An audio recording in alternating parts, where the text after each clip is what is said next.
Hi మిత్రమా, cyber నేరగాళ్లకు మీ గురించి కొద్దిపాటి డేటా దొరికితే చాలు అదే ఆయుధంగా ఉపయోగిస్తారు. ప్రత్యేకంగా దూరంగా చదువుకుంటున్న పిల్లల తల్లిదండ్రులను టార్గెట్ చేస్తారు.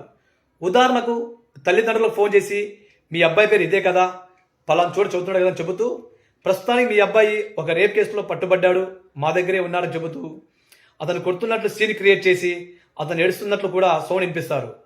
ఫోన్ కట్ చేయకుండా వెంటనే ఈ నెంబర్కి డబ్బులు పంపించాలి అని డిమాండ్ చేస్తారు. అదే అమ్మాయి అయితే మీ అమ్మాయి దగ్గర డ్రెస్ దొరికాయి, కేసు పెట్టాలి, డబ్బులు పంపితే వదిలేస్తామని భయపెడతారు. భయంతో తల్లిదండ్రులు చాలామంది వెంటనే డబ్బులు పంపిస్తారు. గుర్తించుకోండి, ఏ అధికారైనా ఫోన్లో డబ్బులు డిమాండ్ చేయడు. అలా డిమాండ్ చేశాడంటే అతడు సైబర్ నేరస్తుడే ఉంటాడు. ఒకవేళ మీరు వారి చేత మోసపోతే 1930 కాల్ చేయండి. ఇలాంటి మోసపూరితమైన కాల్స్ మీకు ఎప్పుడైనా వచ్చాయా? మీరు వాటిని ఎలా ఎదుర్కొన్నారో కామెంట్ రూపంలో చెప్పండి. జై హింద్, జై భారత్.